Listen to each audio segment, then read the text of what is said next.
കേരളവ്യാസൻ മഹാകവി കുഞ്ഞിക്കുട്ടൻ തമ്പുരാന്റെ ഓർമ്മകൾക്കിന്ന് 112 വയസ്സ്. കൊടുങ്ങല്ലൂരിന്റെ നാമം ചരിത്രത്തിന്റെ താളിയോലകളിൽ എഴുതിച്ചേർത്ത മഹാകവിയുടെ ഓർമ്മദിനത്തെ ജന്മനാട് ഇക്കുറിയും മറന്നു.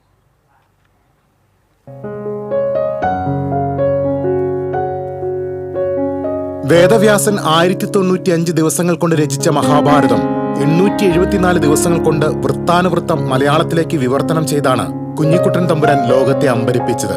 സംസ്കൃതത്തിലെ ഗൗരവമേറിയ വരികളെ സാധാരണക്കാർക്കും മനസ്സിലാകുന്ന രീതിയിൽ ലളിതമാക്കിയ കൊടുങ്ങല്ലൂർ ശൈലിയുടെ ഉപജ്ഞാതാവായിരുന്നു അദ്ദേഹം. 7-ാം വയസ്സിൽ കവിത എഴുതി തുടങ്ങി. 100-ലധികം കൃതികളാണ് സാഹിത്യ ലോകത്തിന് സമർപ്പിച്ചത്. നല്ല ഭാഷ എന്ന മഹാകാവ്യത്തിലൂടെ പച്ച മലയാള പ്രസ്ഥാനത്തിന് അദ്ദേഹം കരുത്തേകി. മഹാഭാരതം വിവർത്തനം ചെയ്തു കഴിഞ്ഞപ്പോൾ കഴിഞ്ഞു ഭാരതം ഭാരമൊഴിഞ്ഞു എന്ന് വിനയപൂർവ്വം പറഞ്ഞ തമ്പുരാൻ ഹാംലറ്റും ഒഥല്ലോയും അടക്കമുള്ള പാശ്ചാത്യ കൃതികളും മലയാളത്തിലേക്ക് മൊഴിമാറ്റം നടത്തിയിരുന്നു.